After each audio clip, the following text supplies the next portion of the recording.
أعوذ بالله من الشيطان الرجيم. بسم الله الرحمن الرحيم.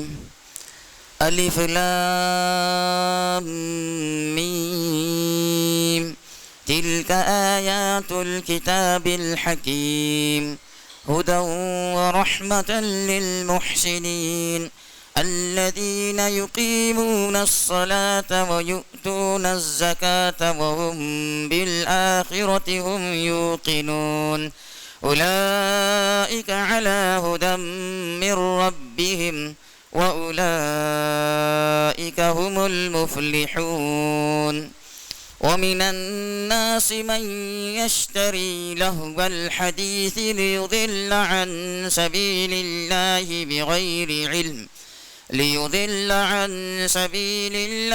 بغير علم ويتخذها هزوا أولئك لهم عذاب مهين.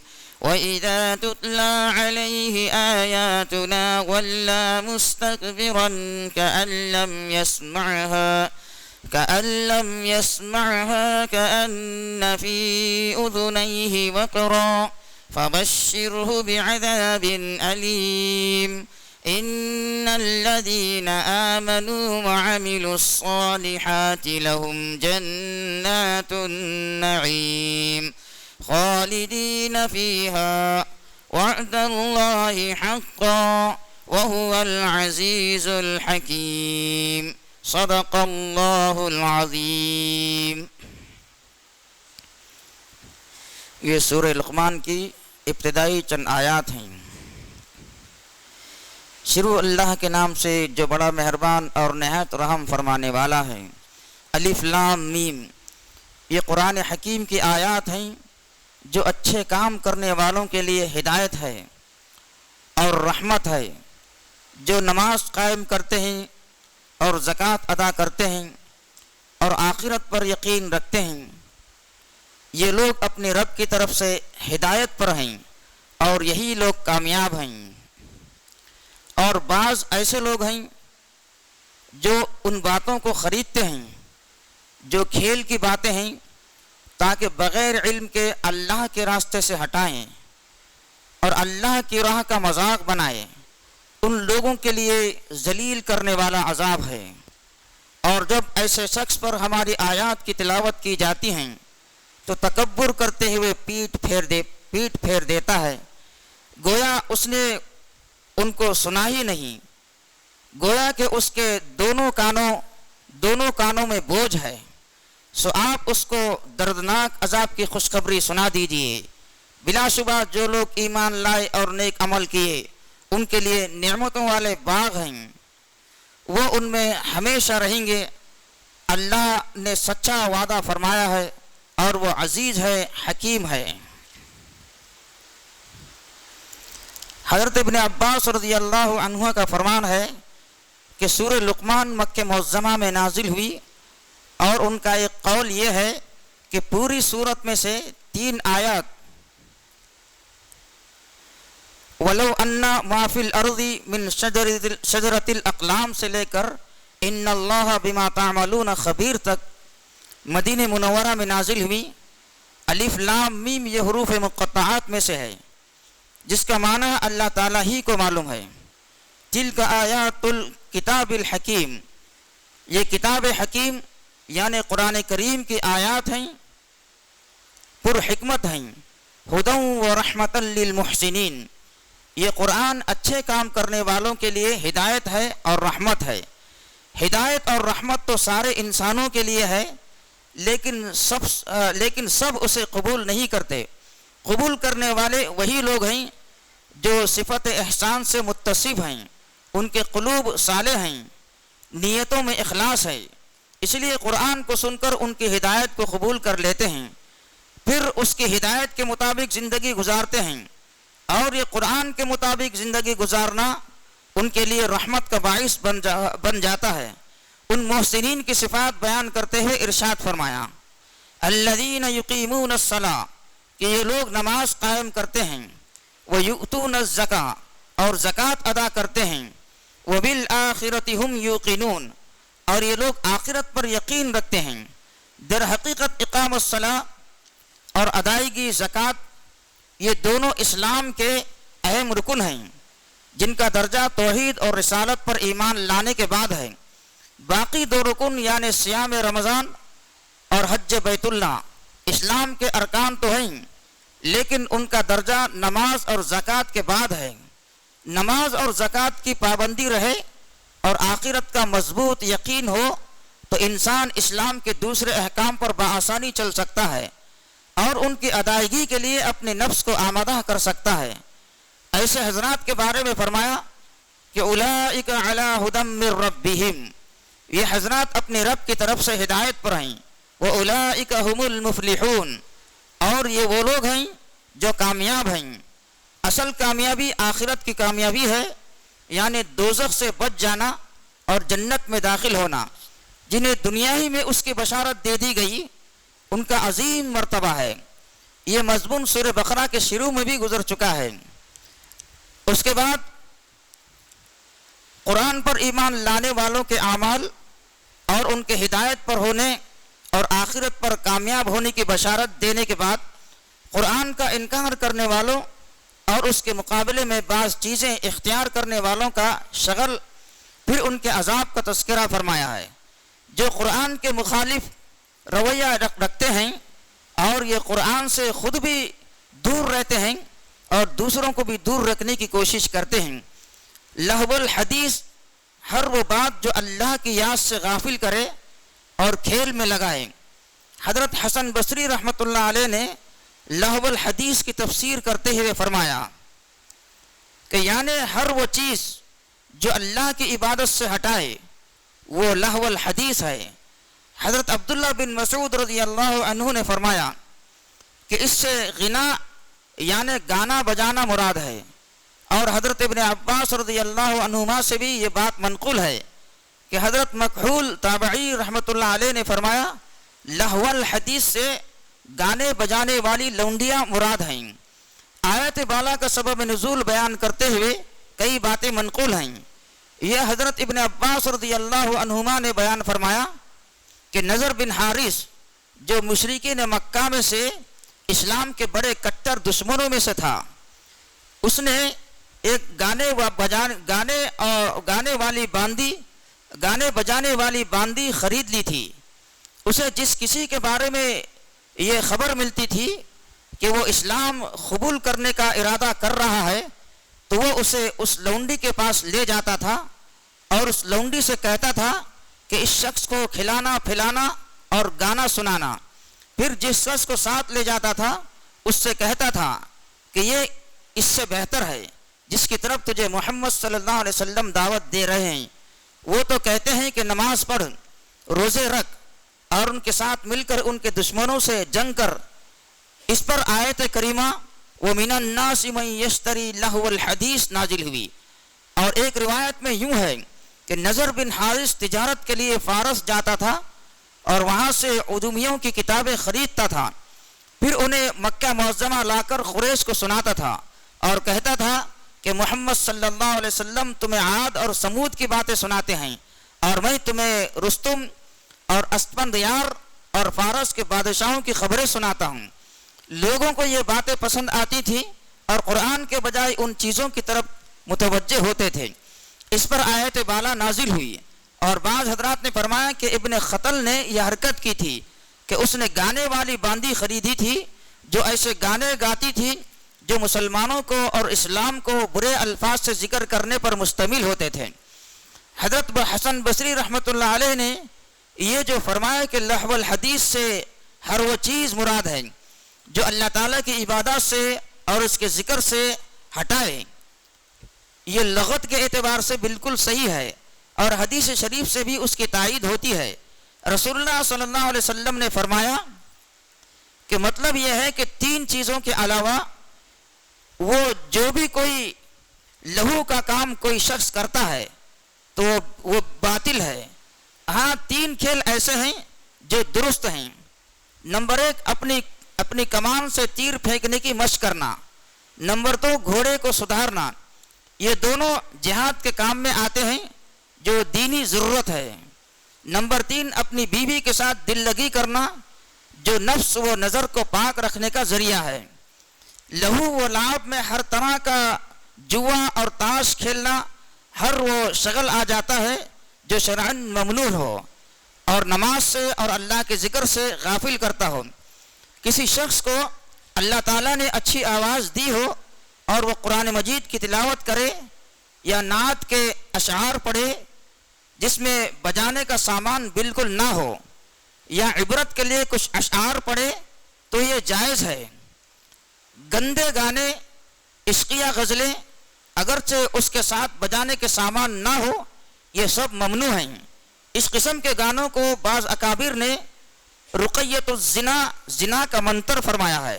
حضرت جابر رضی اللہ عنہ سے روایت ہے کہ رسول اللہ صلی اللہ علیہ وسلم نے ارشاد فرمایا کہ گانا دل میں نفاق کو اگاتا ہے جیسے پانی کھیتی کو اگاتا ہے۔ اگر عشقیہ غزلیں نہ ہو لیکن اشعار پڑھنے والا خوش آواز ہو، تب بھی اسے یہ دیکھ لینا چاہیے کہ میرے آس پاس کون ہے۔ اگر عورتیں آواز سن رہی ہوں تو پھر شعر نہ پڑھے۔ صحیح بخاری میں ہے کہ انجسہ رضی اللہ تعالیٰ عنہ ایک صحابی تھے، وہ سفر میں جا رہے تھے کہ عرب کا طریقہ تھا کہ سفر میں اونٹوں کو مست کرنے اور اچھی رفتار سے چلانے کے لیے بلند آواز سے شعر پڑھتے جاتے تھے۔ انجسہ رضی اللہ تعالیٰ عنہ خوش آواز آدمی تھے، انہوں نے اونٹوں کی رفتار جاری رکھنے کے لیے اشعار پڑھنا شروع کیے جسے حدیث پڑھنا کہتے ہیں۔ رسول اللہ صلی اللہ علیہ وسلم نے ان کی آواز سن لی اور فرمایا کہ اے انجسہ، ٹھہر جاؤ، شیشوں کو نہ توڑو۔ راوی قتادہ نے شرح کرتے ہوئے بتا دیا کہ شیشوں سے عورتیں مراد ہیں جو جلدی متاثر ہو جاتی ہیں۔ دیکھو حضرت انجسہ رضی اللہ عنہ اونٹوں کو سنانے کے لیے اشعار پڑھ رہے تھے، چونکہ وہاں عورتیں بھی تھیں، اس لیے رسول اللہ صلی اللہ علیہ وسلم نے ان کو ٹوک دیا۔ آج کل تو گانا بجانا جزو زندگی بن چکا ہے۔ حلق سے لقمہ ہی تب اترتا ہے جب گانے کی کیسٹ لگا کر کھانا شروع نہ کریں، اور آج کل تو ہر گھر میں موبائل ناچ گھر اور گانا گھر بنا دیا ہے۔ چھوٹے بڑے مل کر سب گانا سنتے ہیں، جس کی وجہ سے فرض نمازیں تک غارت کی جاتی ہیں، اور اللہ کی یاد میں مشغول ہونے کا تو ذکر ہی کیا ہے۔ جن گھروں کو کبھی شریف گھرانہ سمجھا جاتا تھا، آج ان گھرانوں کی بچیوں کو ناچ گانا سکھایا جاتا ہے اور ان کی ہمت افزائی کی جاتی ہے، اور انہیں گلوکارہ اور فنکار کے القاب دیے جاتے ہیں۔ پھر اوپر سے غضب یہ ہے کہ اسے اس اسلامی ثقافت سے تعبیر کیا جاتا ہے۔ حضرت ابو امامہ رضی اللہ تعالیٰ عنہ سے روایت ہے کہ رسول اللہ صلی اللہ علیہ وسلم نے ارشاد فرمایا کہ گانے والی لونڈیوں کی خرید و فروخت نہ کرو اور انہیں گانا نہ سکھاؤ، اور ان کی قیمت حرام ہے، اور فرمایا اسی جیسے معاملے کے بارے میں آیت کریمہ وَمِنَ النَّاسِ مَن يَشْتَرِي لَهْوَ الْحَدِيثِ نازل ہوئی۔ حضرت ابو صبحہ رحمۃ اللہ علیہ نے بیان کیا کہ میں نے اس آیت کے بارے میں حضرت ابن مسعود رضی اللہ عنہ سے سوال کیا تو انہوں نے فرمایا کہ قسم اللہ کی جس کے سوا کوئی معبود نہیں، اس آیت میں غنا یعنی گانے کی مذمت کی گئی ہے۔ گانے بجانے کے شغل نے لوگوں کو بربادی کے گڑھے پر لا کھڑا کر دیا ہے، اور عجیب بات یہ ہے کہ جو مصیبتیں آتی ہیں انہیں اپنی بدعملی کا نتیجہ نہیں سمجھتے، اور اگر سمجھتے ہیں تو جھوٹی زبان سے کہہ دیتے ہیں کہ یہ سب کچھ ہمارے اعمال کا نتیجہ ہے، لیکن ان اعمال کو چھوڑنے پر آمادہ نہیں ہوتے۔ گناہوں میں جیسے لطف تھے ایسے ہی مصیبتوں کے آنے پر ان میں مشغول رہتے ہیں۔ بات یہ ہے کہ ہم نے نفس ہی کو آگے رکھ لیا ہے، اسی کو امام بنا لیا ہے، اسے ناراض کرنے کے لیے تیار نہیں ہوتے۔ حضرت ابو عامر اشعری رضی اللہ عنہ سے روایت ہے کہ رسول اللہ صلی اللہ علیہ وسلم نے ارشاد فرمایا کہ میری امت میں ضرور ایسے لوگ ہوں گے جو زنا کو اور ریشم کو اور شراب کو اور گانے بجانے کے سامان کو حلال کر لیں گے، اور بہت سے ایسے لوگ ہوں گے جو ایک پہاڑ کے قریب قیام کریں گے، ان کے جانور شام کو ان کے پاس پہنچا کریں گے، ان کے پاس ایک شخص کسی ضرورت سے آئے گا تو اس سے کہیں گے کہ کل کو آنا، پھر کل آنے سے پہلے ہی اللہ تعالیٰ ان کو ہلاک فرما دے گا اور ان پر پہاڑ گر پڑے گا، اور ان میں سے کچھ لوگوں کو قیامت کے دن تک کے لیے بندر اور خنزیر بنا دے گا۔ حضرت ابو امامہ رضی اللہ عنہ سے روایت ہے کہ رسول اللہ صلی اللہ علیہ وسلم نے ارشاد فرمایا کہ بلا شبہ اللہ تعالیٰ نے مجھے جہانوں کے لیے رحمت بنا کر اور جہانوں کے لیے ہدایت بنا کر بھیجا ہے، اور میرے رب نے مجھے حکم دیا ہے کہ گانے بجانے کے آلات کو اور بتوں کو اور صلیب کو جسے عیسائی پوجتے ہیں اور جاہلیت کے کاموں کو مٹا دوں۔ اب نام نہاد مسلمانوں کو دیکھو کہ حضور رحمت العالمین صلی اللہ علیہ وسلم جن چیزوں کو مٹانے کے لیے تشریف لائے، انہی چیزوں کو حضرت صلی اللہ علیہ وسلم کی نعت سننے میں استعمال کرتے ہیں، پھر اوپر سے ثواب کی امید کرتے ہیں۔ نفس و شیطان نے ایسا مزاج بنا دیا ہے کہ قرآن و حدیث کا قانون بتانے والوں کی بات ناگوار معلوم ہوتی ہے، اور راتوں رات ہارمونیم اور طبلہ اور سارنگی پر اشعار سنتے ہیں، اور ساری رات اس کام میں مشغول رہتے ہیں جس کے مٹانے کے لیے رسول اللہ صلی اللہ علیہ وسلم تشریف لائے، اور رات بھر قوالی سن کر فجر کی اذان ہوتے ہی نماز پڑھے بغیر سو جاتے ہیں۔ دیکھ لو یہ ہی جو حب نبی صلی اللہ علیہ وسلم کے متوالے، جنہیں فرض نمازوں کے غارت کرنے پر ذرا بھی ملال نہیں۔ خدا را انصاف کرو، یہ راتوں کو جاگنا نبی اکرم صلی اللہ علیہ وسلم کی نعت سننے کے لیے ہے، یا آپ کا اسم گرامی استعمال کر کے نفس و شیطان کو لذیذ گانے کی غذا بنانے کے لیے ہے؟ رسول اللہ صلی اللہ علیہ وسلم کا ارشاد ہے کہ گھنٹیاں شیطان کے باجے ہیں، اور یہ بھی ارشاد فرمایا کہ جن لوگوں کے ساتھ کتا یا گھنٹی ہو، رحمت کے فرشتے ان کے ساتھ نہیں رہتے۔ ایک اور حدیث میں ارشاد ہے کہ ہر گھنٹی کے ساتھ شیطان ہوتا ہے۔ حضرت عائشہ صدیقہ رضی اللہ عنہا کی خدمت میں ایک لڑکی داخل ہونے لگی، اس کے پاؤں میں بجنے والا زیور تھا۔ حضرت عائشہ صدیقہ رضی اللہ عنہا نے فرمایا کہ اس لڑکی کو میرے پاس ہرگز نہ لائیں جب تک کہ اس کے جھانجھن نہ کاٹ دیے جائیں۔ میں نے رسول اللہ صلی اللہ علیہ وسلم سے سنا ہے کہ جس گھر میں گھنٹی ہو اس میں رحمت کے فرشتے داخل نہیں ہوتے۔ بات یہ ہے کہ گانے بجانے کا دھندا شیطانی دھندا ہے۔